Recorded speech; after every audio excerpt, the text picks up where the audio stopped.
সুপ্রিয় দর্শক, আসসালামু আলাইকুম। আজ আমি আপনাদের মাঝে শেয়ার করব দেশি মুরগির মাংস।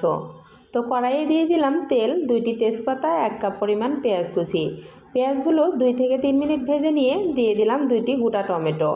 এখন দিয়ে দিচ্ছি বাটা মশলা, জিরা বাটা, আদা বাটা, রসুন বাটা, গরম মশলা বাটা, লবণ, হলুদ, শুকনো মরিচের গুঁড়া দিয়ে সামান্য একটু পানি দিয়ে দিলাম আর 3টি কাঁচামরিচ ভেঙে দিলাম। এখন মশলাগুলো কষিয়ে নেব 4 থেকে 5 মিনিট। মশলাগুলো কষাতে কষাতে যখন উপরে তেল ভেসে উঠবে, ওই সময় দিতে হবে মুরগির মাংস।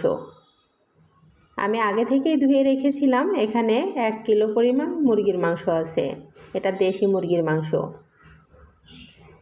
এখন মশলার সাথে মুরগিটা সুন্দর করে নেড়ে চেড়ে কষিয়ে নিতে হবে। দিয়ে দিলাম 2-3টি